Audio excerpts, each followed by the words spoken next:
പഠിച്ചിറങ്ങിയ ഉടനെ ജോലി ലഭിക്കുന്ന സാധ്യത മുന്നിൽ കണ്ട് പ്ലസ് ടു കഴിഞ്ഞ അനേകം വിദ്യാർത്ഥികൾ ചൂസ് ചെയ്യുന്ന ഒരു പാരാമെഡിക്കൽ കോഴ്സാണ് BSc MLT. പേഷ്യൻസിൽ നിന്നും ക്ലിനിക്കൽ സാമ്പിൾസ് കളക്ട് ചെയ്ത് ലബോറട്ടറി ടെസ്റ്റിംഗ് നടത്തി റിസൾട്ട്സ് അനലൈസ് ചെയ്ത് ഒരു ഫിസിഷ്യനെ തുടർന്നുള്ള ഡയഗ്നോസിസ് അസിസ്റ്റ് ചെയ്യുക എന്നുള്ളതാണ് ഒരു മെഡിക്കൽ ലബോറട്ടറി ടെക്നോളജിസ്റ്റിൻ്റെ role.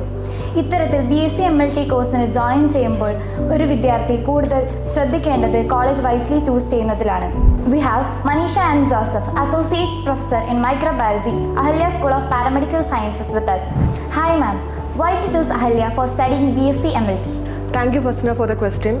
Let me explain in 3 points. Number 1, കേരളത്തിന് അകത്തും പുറത്തുമായിട്ട് ഒരുപാട് institutions BSc MLT course offer ചെയ്യുന്നുണ്ട്. പക്ഷെ നമ്മൾ കോളേജ് ചൂസ് ചെയ്യുമ്പം ഏറ്റവും ശ്രദ്ധിക്കേണ്ട കാര്യം എന്ന് പറഞ്ഞിട്ടുണ്ടെങ്കിൽ അത് ഗവൺമെൻറ്റിൻ്റെ അപ്രൂവ്ഡ് ആയിരിക്കണം. അല്ലെങ്കിൽ നമ്മൾ പഠിച്ചിറങ്ങുമ്പോൾ കിട്ടുന്ന സർട്ടിഫിക്കറ്റിന് ഒരു വാല്യൂ ഉണ്ടാവില്ല. അപ്പം ഇത്തരത്തിൽ നമുക്ക് കേരളത്തിൽ അംഗീകൃതമായിട്ട് BSc MLT പഠിക്കണമെങ്കിൽ Kerala university of health sciences KUHSൻ്റെ അണ്ടറിലുള്ള കോളേജുകളിൽ മാത്രമേ പഠിക്കാൻ പാടുള്ളൂ.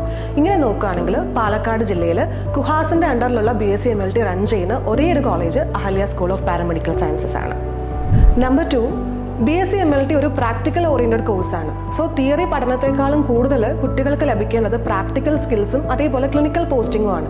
അപ്പോൾ നമ്മൾ ശ്രദ്ധിച്ചാൽ അറിയാം, കേരളത്തിലെ പല കോളേജുകൾക്കും സ്വന്തമായിട്ട് ഹോസ്പിറ്റൽ ഫെസിലിറ്റി ഇല്ല. അതുകൊണ്ട് ഇങ്ങനെയുള്ള സ്ഥാപനങ്ങളിൽ പഠിച്ചാൽ കുട്ടികൾക്ക് ആവശ്യമായിട്ടുള്ള ക്ലിനിക്കൽ എക്സ്പോഷറും ക്ലിനിക്കൽ സ്കിൽസും കിട്ടാതെ വരും.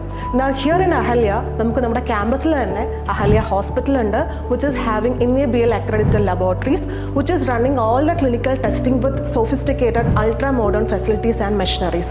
അതുകൊണ്ട് തന്നെ നമ്മുടെ കുട്ടികൾക്ക് വളരെ നല്ല ക്ലിനിക്കൽ സ്കിൽസും പ്രാക്ടിക്കൽ നോളജുമാണ് ഇവിടെ നിന്ന് ലഭിക്കുന്നത്.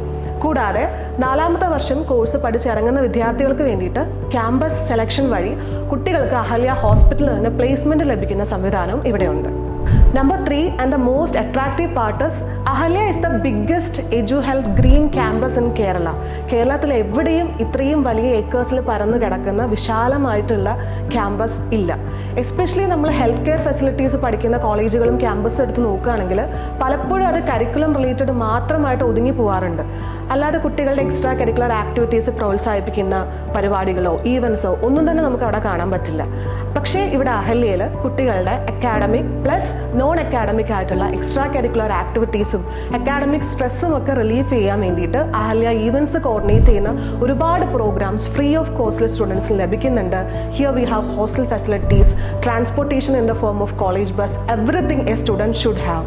ഇപ്പോൾ ഞാൻ പറഞ്ഞ റിസോഴ്സസ് കേരളത്തിൽ ഒരു ക്യാമ്പസിനും ഓഫർ ചെയ്യാൻ പറ്റാത്തതാണ്. So why not to study in Ahalya?